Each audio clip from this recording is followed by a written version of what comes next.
जो भाउ बि कॉन्फ्रेंस कई हुई उन्होंने वो कूड़ा गलत आ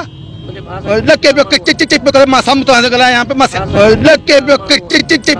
लके पे चिक चिक चिक मां सामू तो पीछे कटे ने कुरान तो मुसलमान आयो चाहता ता साहब भी सियासत क्यों महात्मा के वकल था दे सीधो फकीर मानू के न मां फुल फ्राई करे टुक टुक कराए छंदो मां चाहता तो जी साईं मैं हाज़िर मां रात चैलेंज चयो मास तो मुर्स पुट अच नायो पंगश हां एसपी ऑफिस में मां तुम भजियो डीआईजी ऑफिस दरवाजा बंद कर मां अकेलो मानो आवाम पान आयो मां काके न सुना हिन के हम जो सच्चाई हम त पान आयो मुखे सुना न था रात मां टीवी ते बुधायो मान हाने आया न साजो केस होयो यो जो साईं पूरो केस दाखिल चे कार फुर के ता सभी खराब मां टुक टुक ठाइंदो है हे साल थी यो ता मुझे हमला भी कंदा यो साहब ही सो दुनिया थो ठाए पियो हाने चे मुझे फुर के मां चवा गाड़ी कागज मुझे लगे जो बा तुम पुलिस में आए सुबह लेबर कल मां बैंक में आया पो पान बचा वेंदो मखे को नीयत खराब आ हां मां जो मिलकत मुखे देओ किने सही बेजाड़े वो थोरो ना आया केड़े केस में ये कार वाले फुर वाले केस में हाँ मां कुराड़ो मुड़सो इन को नजर घूमी तो मां फुर तो के हाल दसो पुलिस ऑफिसर आया सही मुझे वेगलो भाव जफर मुगरी बैंक में ऑफिसर आ नेशनल बैंक में बैंक स्क्वायर में बो वकील आ असलम मुगरी अफरादी जा अचन कोर्ट में पक्को जामिन हो मिलकत जे करे वडो बा मां आया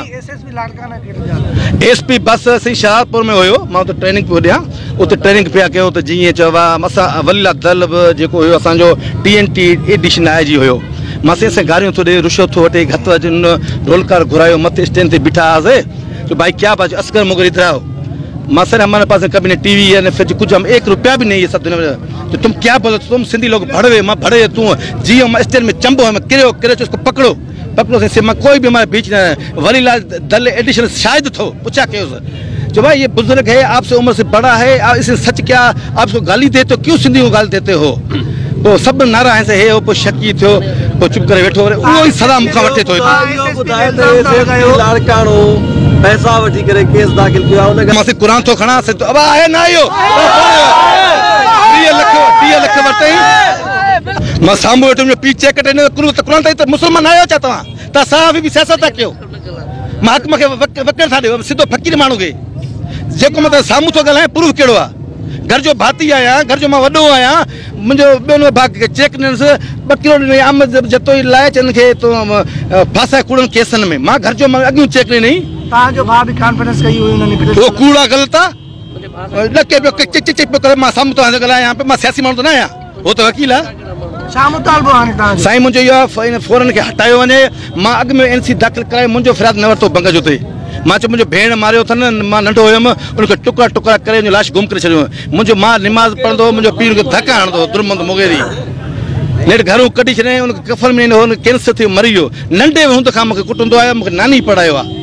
सही दुनिया खबर पाड़े वाले हाँ मुझे भेण जो केस दाखिल कन हुआ मुझे भेण जो मानू जो मर्डर मुझे केस दाखिल कन इंक्वायरी कन मासा जो तशंद कई कूड़ा केस दाखिल कई ये इंक्वायरी करे डीआईजी साहब के क्या थो आईजी सिंध के चाह थो वज़ीर आला मुराद अली शाह के जेके वसरा वज़ीर आज़म सभी अपील तो क्या फौरन मां इंसाफ